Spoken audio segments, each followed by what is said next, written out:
Latasha Daniels knocked on the door of Pastor Brodus Perry. The pastor wasn't there, but his wife Tabitha was, and she invited Latasha inside. Then later on, the pastor did return home. It was a house full of tension. And as Latasha was being walked out, she turned and exclaimed, "You broke my heart," to the pastor, and pulled out a gun and shot him to death. Tabitha was also shot, but she survived. Now Latasha Daniels is on trial charged with murder, and tonight we take a look at the defense case. What will they argue, and will the accused killer take the stand? But first, in Las Vegas, the brutal death of 46-year-old Jonathan Willett stunned even seasoned detectives. Found in August of 2023 with his body decapitated and chemically burned, Willett had been romantically involved with actress turned adult performer Devyn Michaels. Prosecutors say Michaels struck the fatal blow, then hid his head and disposed of evidence in a grisly departure from justice. Initially, Michaels pleaded guilty to second-degree murder, but during her scheduled sentencing, she abruptly withdrew the plea, claiming she could prove her innocence. Now Devyn Michaels is facing a Vegas jury charged with first-degree murder in a case where the alleged motive will shock you.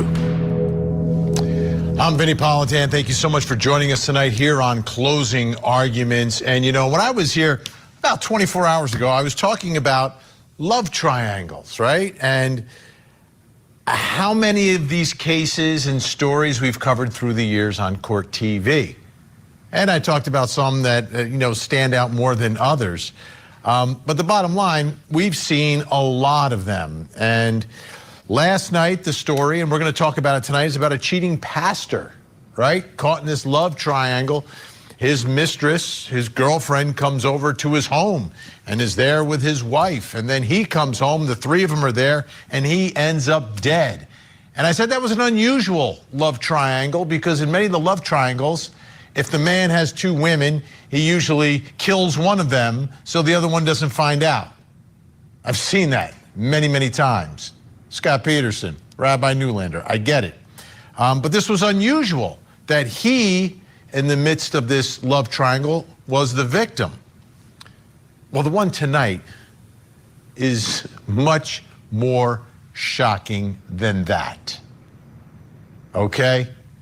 Last night I said, oh, this is unusual. No, tonight this is absolutely jaw-droppingly shocking. The nature of this love triangle and how it plays into this murder trial. And this one is really a family affair involving this woman, Devyn Michaels. Okay, let me lay it out for you so you understand the nature of this shocking love triangle. We begin with Jonathan Willett. He is the victim in this case. He is the one who was killed. He had a relationship with a woman, and together they had a child. That child was a son named Devyn.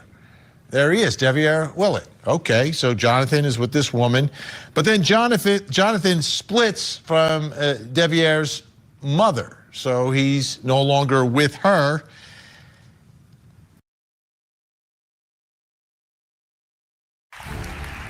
If you live in a Georgia zip code and have 0 DUIs in the last 5 years, listen carefully. I was an insurance agent for 30 years, and what I'm about to tell you could save you. And has a relationship with Devyn Michaels. Now, Devyn Michaels, the defendant in this case, the former adult film actor, right? So she's out of the business now, but had been in the business for quite some time, making a lot of movies under different names. Okay, now, Jonathan and Devyn start a family. They have 2 daughters, 2 preteen daughters at this point. Now, they never got formally married to one another, which to me is a little surprising. You live in Vegas, just head down to the Elvis Chapel. Takes 5 minutes, right? But they didn't. They didn't get married, but they were sort of living as some form of a family, right? Mom, dad, and 2 little girls. Now, Jonathan was granted full custody of their 2 children, but in an attempt to stabilize their lives, the children's lives, Jonathan was in the process of moving in with Devyn Michaels at the time that he was killed. So they were living separately. He gets custody, but he's like, I'll move in. It'll be better for the girls.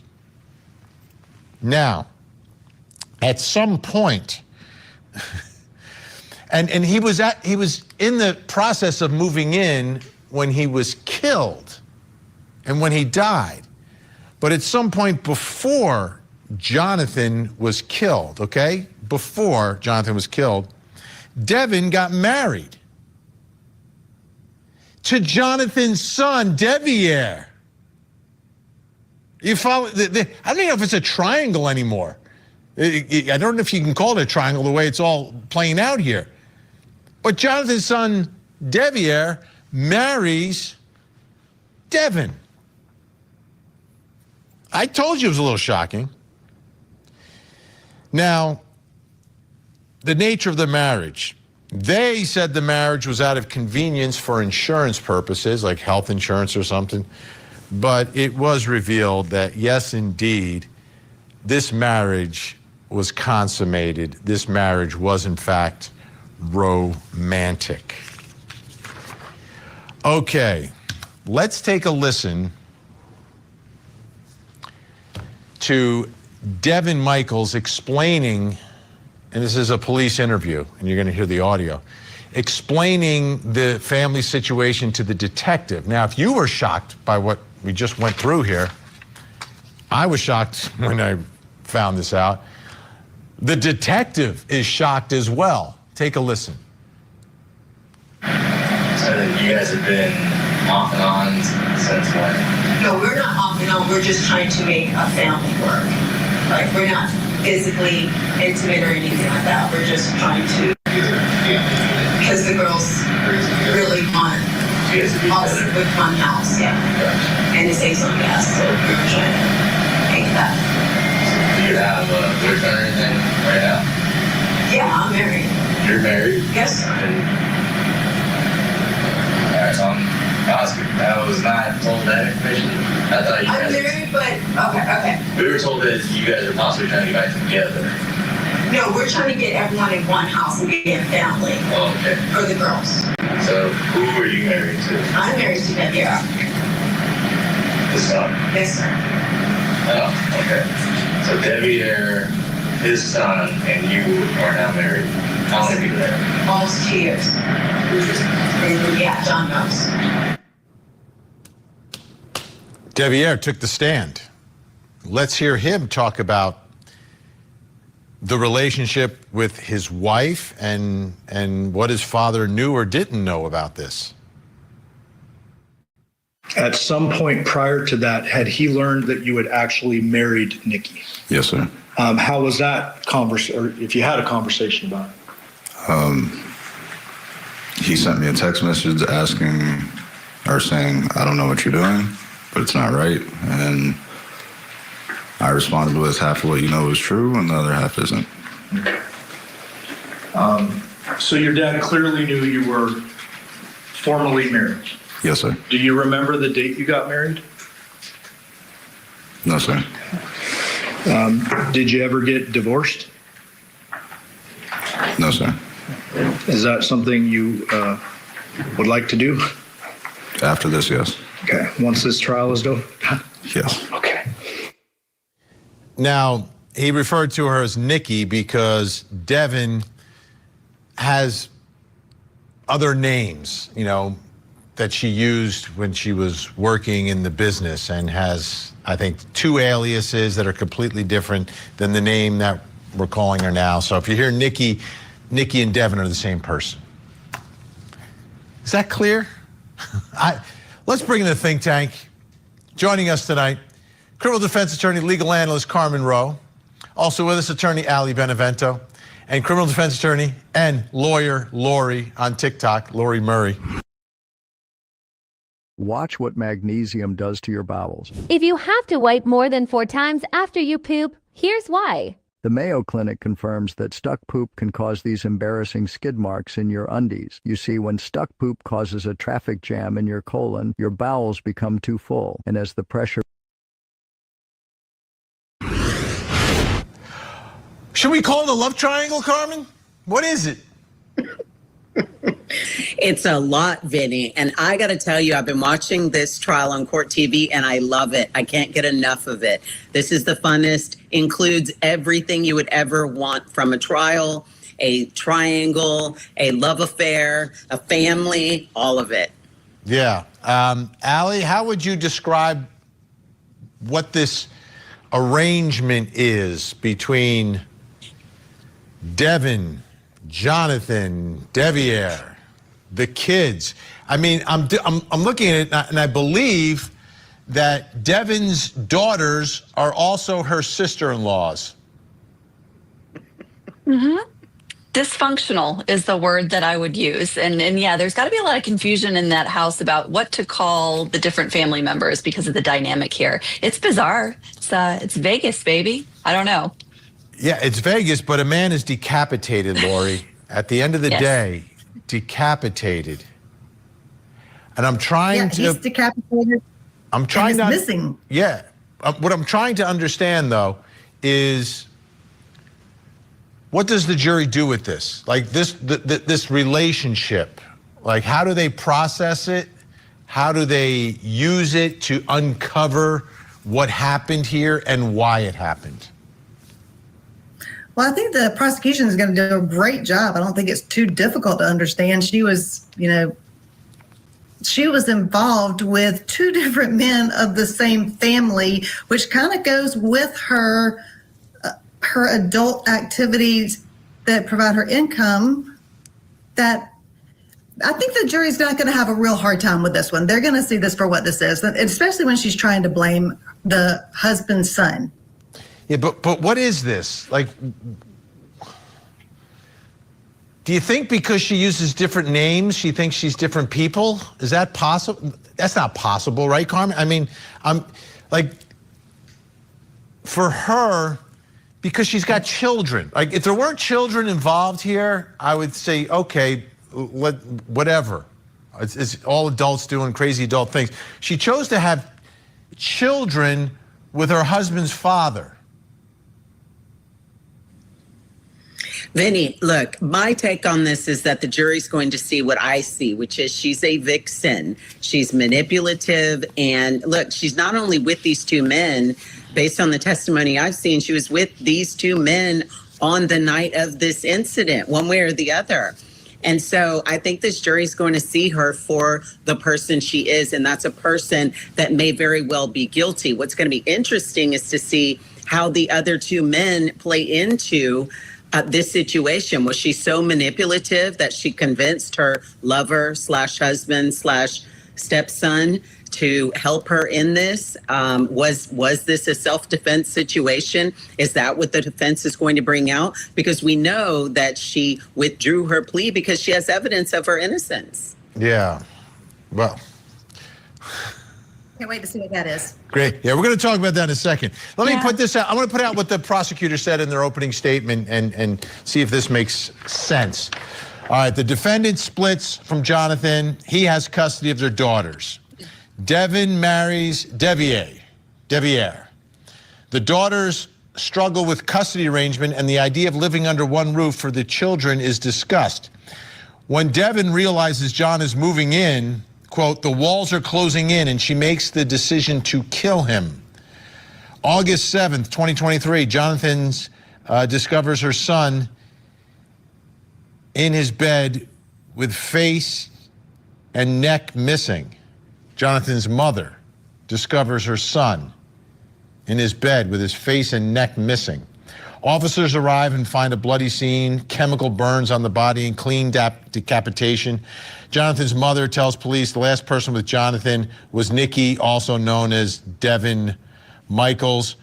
Surveillance video shows Devyn leaving the victim's residence at 2:04 a.m.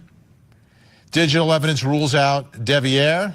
Cell phone evidence corroborates that Devier is at home while the phones of Devyn and John are traveling together. The defendant confesses to bashing John on the back of the head while giving him a massage. She refuses to acknowledge decapitating him. So when I look at the evidence here, the strength of the evidence, there's also this cleanup that's taking place, I think, or what? I don't understand the decapitation either. Like, I don't understand that. I don't understand the decapitation in the context of her claiming, did I hear somebody say self-defense? I mean, you don't see decapitation in self-defense cases typically. It seems like that's the type of person that that's the type of thing, that a person does with a lot of emotion or passion. There's a reason why that man's head was cut off. And I don't think that reason was self-defense. But then again, I'm not sitting in the trial. Why? That's an important question, Lori. Why? Why at this moment Honestly, does she choose to do this? The why is important, but also is the how. I mean, that takes a very strong person to decapitate somebody. The last person, if you remember, that we saw that did this was Taylor Schabusiness.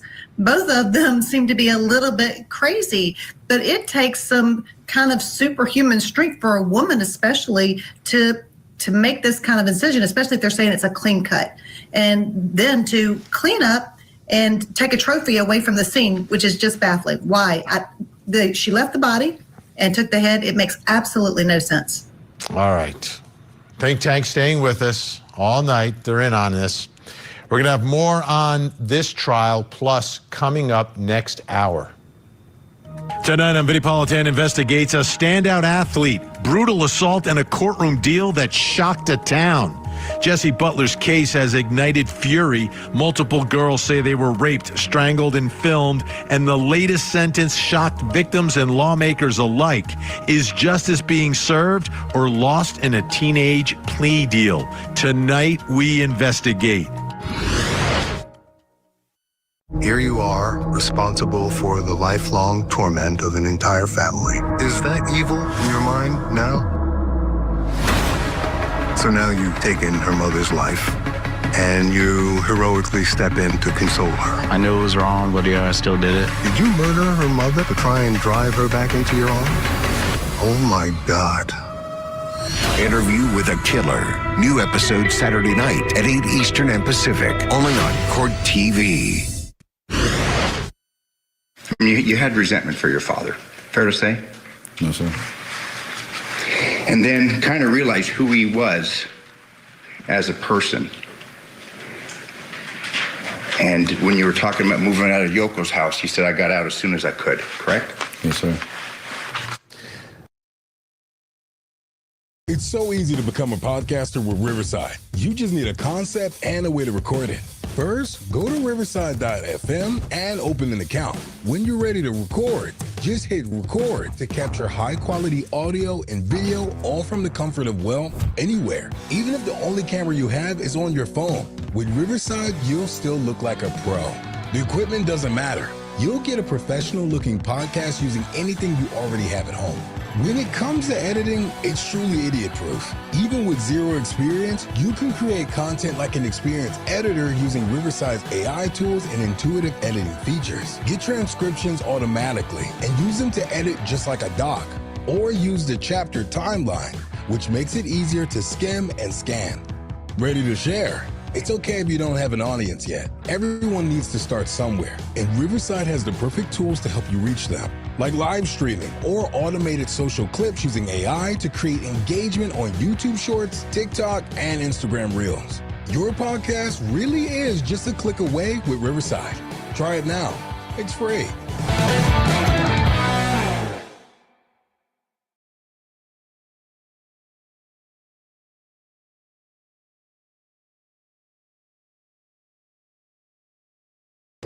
Don't compromise quality insurance for savings or your time for this ad. Hit that skip button, or don't, and watch me skip.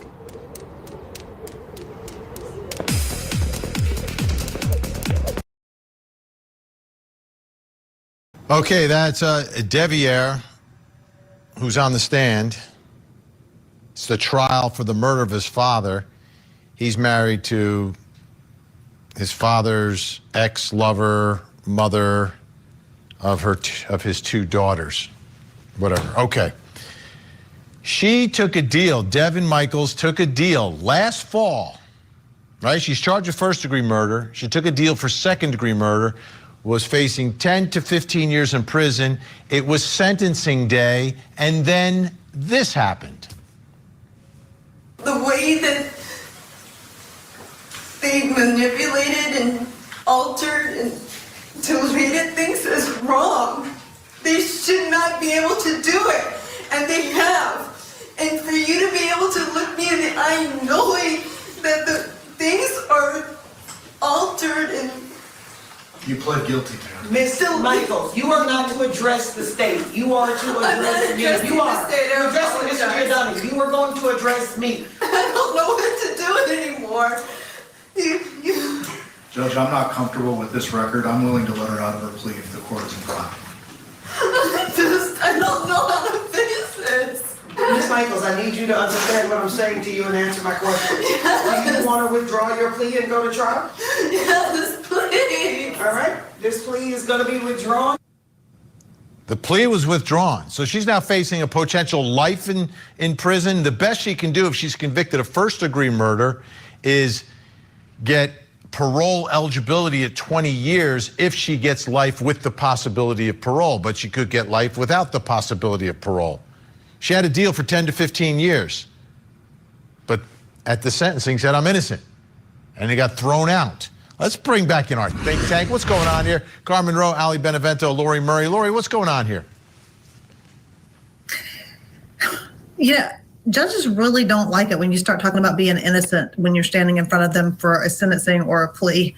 But I think that at this point, she's just kind of a little bit off. I mean, I think you'd have to honestly look at her mental stability at this point, because she's really not accepting the facts that she's already said were true on multiple occasions, because I think she gave a confession to the police too. And, you know, it's really frustrating as a defense attorney when you see a client give up a deal on a case that you know the state can prove. So I feel for her defense attorneys right now. Where were they? Paranoid, doesn't she? Yeah, go ahead. No, I was saying she sounds paranoid. If you listen to the way that she was talking at that hearing, she said things are being altered. I don't know what to do. She looks and sounds like a woman in crisis. I agree with Lori. It seems like there's something going on mental health wise. She's not making a whole lot of sense. I couldn't tell what she was talking about. I agree. I think she was frustrating the judge, but she's a woman who sounds incredibly paranoid, and I'm not sure if that angle's being explored or not, but that's the way I look at her behavior and her speech at that hearing. That's the way you have some kind of sympathy for her after what she allegedly did. That's the only way you can have some kind of sympathy for her, because she does look a little unstable in that particular video, but she didn't sound that way in the police interview. Do you think it's an act? You know what I think is fascinating? As looking at this, I looked exactly at what you did, Vinnie, and I thought, why would she go to trial? Why would she throw away a deal that's capped at 15 for parole eligibility and risk life? I really think there's a defensive theory here that's real. She made admissions that she hit the decedent in the head, doesn't know if he died, and the state doesn't seem to be able to explain where the head is, where the weapon is that decapitated him, and more importantly, looking at the trial today, where all the blood is. And so I think there's a very real defensive theory that if it continues to mount as well as it is, I think there may be some reasonable doubt here that she caused the death of the decedent in this case. Let me do this. I can't wait to see. Let me do this. Let me put on the screen some of the an outline of what the defense case is from their opening statement. They told the jury, or she told the jury, watch for clues in the statements of Devier. Devier tells police his marriage to Devyn is out of convenience and they don't sleep in the same bedroom. He's lying about the relationship. The affair between Devyn and Devier had been going on for years while Devyn was dating his father. When Jonathan was moving back in, it meant Devier was getting kicked out. Devier hated his dad, and his dad was taking his home and his wife. Devier killed his father and left his phone at home when he did it. Here's Deviere on the stand. When was it that you first learned of the graphic nature of what happened to your dad after his death?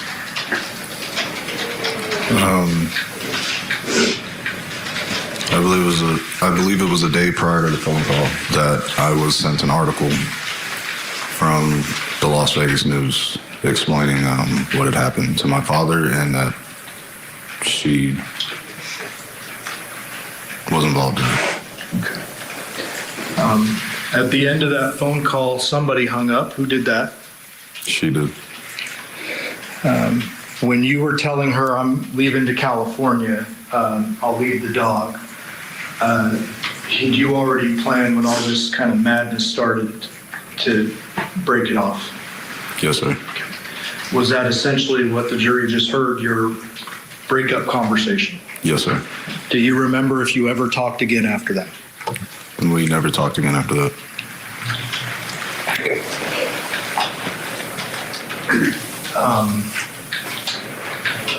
Look at me. Did you kill your father? No, sir. Did you have any involvement in killing your father? No, sir.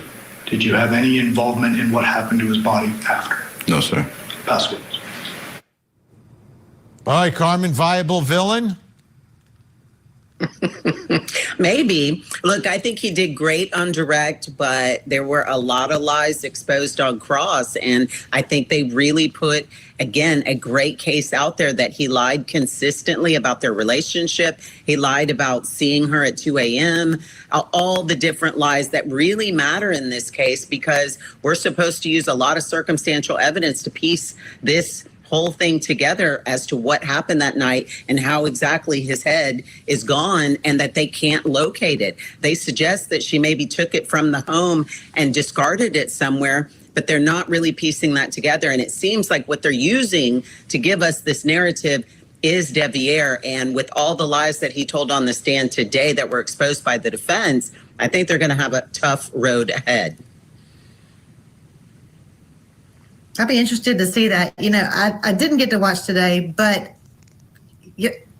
we talked about it being really difficult to decapitate someone. At least there you have another viable suspect that could probably have handled the decapitation better than a female. The only issue, again, that we're not talking about here is the surveillance video that picked her up with Jonathan, but it didn't pick up the son with him. So he's not on camera, so they're going to have a problem with that.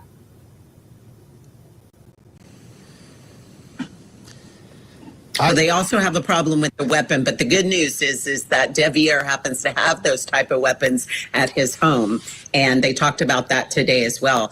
But I thought what was really interesting is they talked about this notion that there isn't enough blood, there wasn't enough time, and that there has to be something, some gap on the canvas that the state's not filling in. And I think it goes back to this reasonable doubt, not that we're going to know at the end of this trial exactly what happened, but that there's going to be so many questions that we're not sure that she's the person who caused his death, even if you believe her admissions that she hit him in the back of the head during a massage. Now, I started everything with the diagram, trying to understand the relationships. And Allie, at the end of the day, I think that becomes the most important thing for the jury. Like, what exactly was the relationship between Jonathan and Devyn? Were they moving back in because they were getting back together? Was Deviere out of the picture? Was Deviere jealous? Or was Devyn angry that Jonathan was coming in and didn't want him interfering with her new life with Deviere? So to me, that's the crucial part here, is understanding and figuring out the nature of these relationships.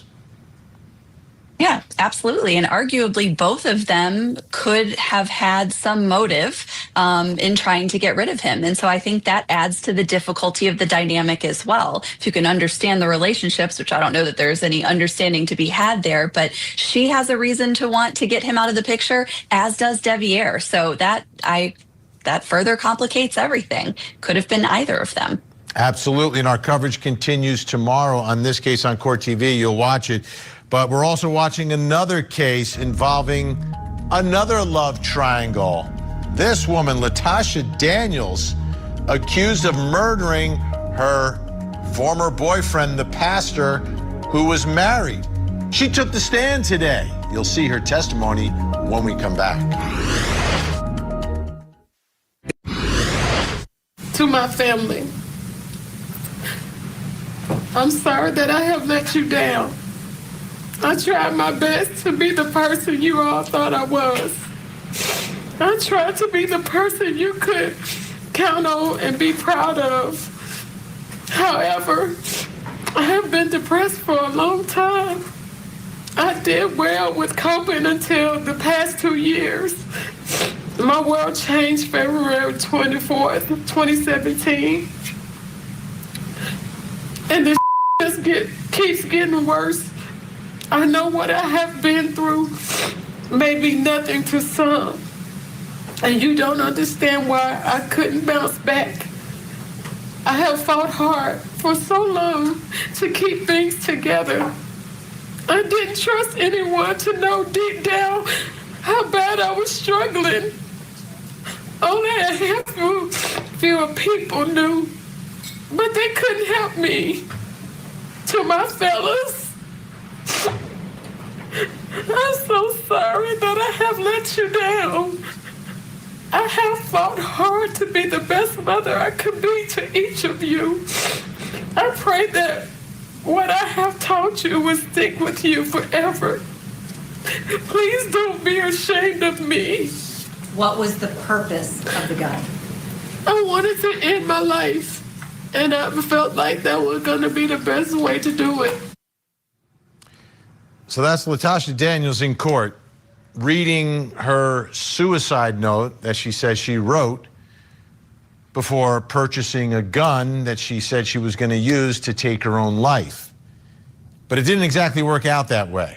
Instead, she went to the home of the man that she was sleeping with. He was having an affair with her because he was married to someone else. That was the pastor. She went to the pastor's home. The pastor's wife was there. She invited her in because they knew each other. And then the pastor got there. And then a short while later, as she's leaving the apartment, she tells the pastor, "You broke my heart," shoots and kills him, shoots the pastor's wife. She survives, testified against her. So now, Latasha Daniels on the witness stand giving her version of what happened that night when she shot and killed the pastor. Our delay is 1/5 of a second. Low latency makes the TV show just like it was when the truck was sitting at the stadium. Whether we're 600 feet away or 600 miles away, there's not much difference. I told him, well, we still haven't told Tab. You've always said something about telling Tab, so we haven't told Tabitha. And he said, okay, we'll tell Tabitha. He told me to go to the apartment and just talk to her about tennis until he got there, and that once he was there, we would tell her. He had to go to his boss house to drop off something. And so he gave me a backstory as to what to tell her if she asked me while I was in town, and we left. But before leaving, we came to the resolve that once we told Tabitha about the relationship, we had a trip that was planned to go. We was going to Kentucky. If she said yes, then that would be a new start, a fresh start. But if she said no, then that would be the trip that we would end. I went to the apartment and knocked on the door. Did you talk to Tabitha? Yes, we talked. We talked about tennis, but right before we kind of got into the tennis talk, she had made a phone call to Brodus. And what did she say to him?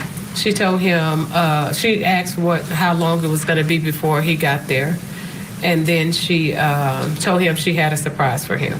When he came in, he didn't look surprised or anything, which is what I thought he would do since he knew I was going to be there. But he was just like, I think Tab was like, surprise. And he was like, this not a surprise. I thought you had some keto cookies for me. And as we were talking, he would make references to me drinking and would say, well, I think you're going to have to stay the night. So I'm thinking, okay, well, this is about to get into this conversation. But he never would give me eye contact. But he would continue to make, it's like, we have to clean out the bed in there because it has a lot of clothes on it. And, but I'm still looking at him to get, like, to see where you going with this. But he never did lead into the conversation. I think I was more nervous because I just didn't know which way it was going to go, but hopeful.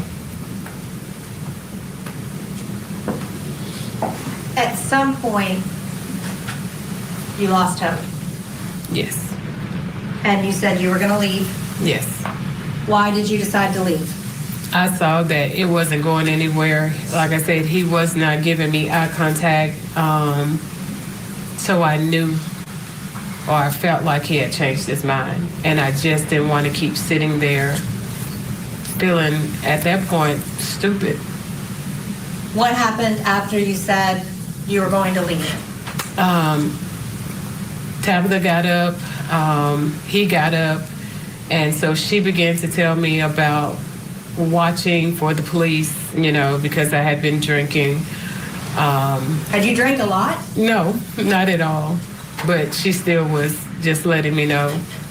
And she began to walk toward the door. And I asked him, would he walk me out? He said no. And I said, why not, sir? That's Southern hospitality for you to walk a woman outside when it's dark. Because I wanted to just get him to see, like, what happened. Why didn't you follow through? But he refused to walk me out. So Tabitha opened the door and was walking out. I was still trying to get him to walk me out. And as I reached into my pockets to get my keys, I remember being outside the door, and then the next thing I was standing in their kitchen. Do you deny that you shot Brodus Perry? I do not. Do you deny that you shot Tabitha? I don't, but I know it wasn't intentional. Did you mean to shoot Tabitha? No, I wasn't trying to hurt anybody. When you went to that apartment that day, did you intend to use your gun on either Brodus or Tabitha? No. When you went there, what was your purpose in going there? Thinking that I was gonna get some kind of ending to the relationship. And what do you mean? Like, okay, of course, after I got to, you know, talking to him at the lounge, we had a plan. It was either gonna be a start or an ending, but it was something that I could see, like I knew it wasn't just a disappearing text, and but still, I love you, you know. So I went to the apartment, I guess, for lack of a better word, to get some resolve. What's the defense? Anyone? I don't know what she's doing on that stand. It's crazy. I just like to say you have picked a great couple of topics. Sorry, I didn't mean to overtalk you guys. You picked a great couple of topics for Ladies' Night. I mean, this is just all the women going crazy. I personally believe that this woman was in crisis. She had mental health problems. She, you know, she's written a suicide note on her way into this place. So I don't know if it's a defense. She's absolutely admitting that she did it, but it's almost like she's looking for some jury nullification and some help for the intent portion of it, and the intent not being there to harm either the wife or the boyfriend. She's making it sound like she just snapped. Do you find her I believable, completely agree, Lori? I mean, but she's not sympathetic at all. Sorry, Carmen. I thought she was very sympathetic. The woman's got tears and snot, excuse my language, running down her face as she's reading that letter. Yes, I found her credible. She broke my heart. I think it's the saddest story I've seen it. Well, let me ask you, Carmen. Let me ask you, Carmen. Is the defense really just trying to make the pastor look bad, and this is a guy who deserved to get shot and killed? Is that like you're not necessarily going to argue that to the jury, but is that really what's happening here?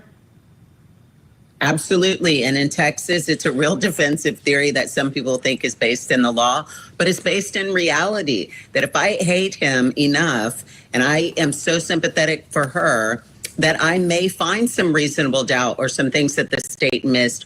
Or, as Lori pointed out, and I think that's really what the game's about legally, is the culpable mental state of intentionality and premeditated murder, that's not what this was about. So I think that's the real defensive theory. But it is a heartbreaking story, and I believe her. I don't know. Especially when you look at, her past, her 2 marriages and, just the relationships leading up to this, and the fact that she was seeking counseling from this man. And according to her, on the first night of the counseling, he's taken advantage of her and her emotional state. So, yeah, I found her extremely credible, and I feel really bad for her. Mm-hmm.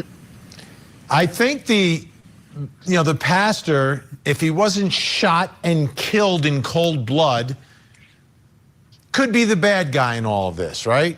Could be the villain of villains. But she went and purchased a gun. She brought the gun with her.